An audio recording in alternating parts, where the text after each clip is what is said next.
राऊतसाहेब, गेल्या साधारण 15 वर्षात मुंबईतलं मतांचं समीकरण बदललेलं आहे. जसं मराठी भाषिक मतं महत्त्वाची आहेत, तशी परप्रांतीय ही मतं निर्णायक ठरताना आपल्याला दिसतात. हे पाहता मुंबईत काही होर्डिंग्स लागली आहेत काल रात्री, उत्तर भारतीय बटोगे तो पिटोगे. हे भारतीय जनता पक्षाचं आणि शिंदे गटाचं काम आहे. उत्तर भारतीयांना, हिंदी भाषिकांना अस्वस्थ करण्याचं. त्यांना कोणीही मारलेलं नाही उत्तर भारतीयांना. आणि कोणी जे मुंबईचे नागरिक म्हणून इथे उपस्थित आहेत किंवा इथे राहत आहेत, मुंबईचे नागरिक म्हणून, मुंबईकर म्हणून, मी मुंबईकरचा नारा माननीय उद्धव साहेबांनी दिला होता ना. पण जो मराठी माणसाच्या एकजुटीमुळे जो पोटात काही लोकांच्या भीतीचा गोळा आलेला आहे, ते अशा प्रकारचं दुहीचं राजकारण करत आहेत. मला एक तरी उदाहरण दाखवावं पोस्टर लावणाऱ्यांनी की शिवसेनेनं कोणाला इथे विनाकारण मारलाय, हल्ला केलाय. अनेकदा उत्तर प्रदेश आणि बिहारमध्ये मराठी लोकांवरती हल्ले झालेले आहेत. तुम्हाला माहीत असेल तर सांगतो मी. कर्नाटकामध्ये सीमा भागामध्ये आमच्या लोकांवरती हल्ले होतात, त्याच्यावरती कोणाला दुःख नाही. केलं आहे का? एकनाथ शिंदेने साधा निषेध तरी केला आहे का? बेळगावामध्ये गेल्या 2 वर्षामध्ये मराठी माणसांवर 212 निर्गुण हल्ले झालेले आहेत. माझ्या आकडे आहेत. तुरुंगात टाकले लोकांना मराठीचा झेंडा फडकवला म्हणून. काय सांगतात शिंदे आणि भारतीय जनता पक्ष?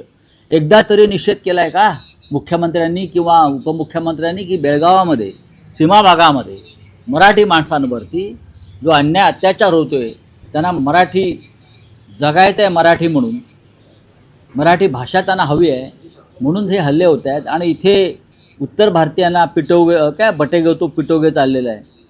हां, आधी लोकसभा आणि विधानसभेत बटेगे तो कटेगे होतं. आता त्यांचे वेगळे वेगळे प्रकार सुरू आहेत. ही नाटकं.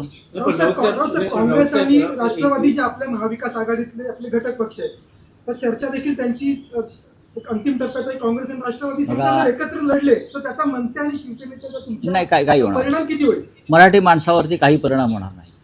मला पूर्ण खात्री आहे की राष्ट्रवादी काँग्रेसबरोबरच्या आमच्या चर्चा यशस्वी होतील. मला पूर्ण खात्री. NCP बरोबर म्हणजे माननीय शरद पवार साहेबांच्या राष्ट्रवादी काँग्रेसबरोबर आमची चर्चा संपलेली नाही. कालपर्यंत सुरू होती, थोडं मागे पुढे होईल, पण आम्ही मार्ग काढू.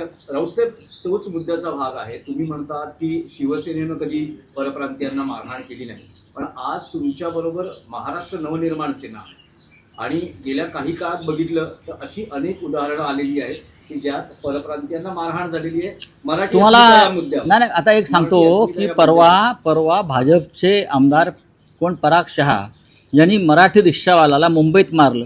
हे तुम्हाला दिसत नाही का? एका मराठी रिक्षावाल्याला भर रस्त्यावर मुंबईत मारून दादागिरी केली. का?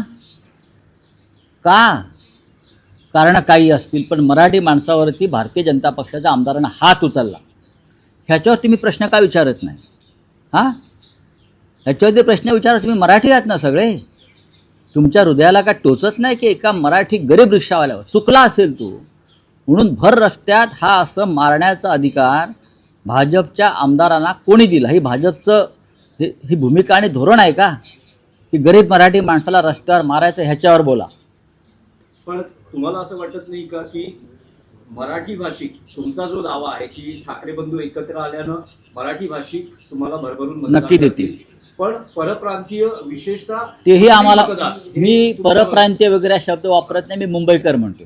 जे मतदार आहेत, ज्यांना शिवसेनेनं गेल्या 50-55 वर्षामध्ये अनेक सोयी सुविधा दिल्यात, त्यांचं रक्षण केलं. भारतीय जनता पक्ष हे 1992 साली बरं का शेपूट घालून बसलं होतं आतमध्ये, तेव्हा आमची पोरं तलवारी आणि बंदूक आणि बॉम्ब घेऊन बाहेर पडले होते रक्षणासाठी. हे मी आता तोंडावर सांगतोय. कुठे होते भाजपवाले?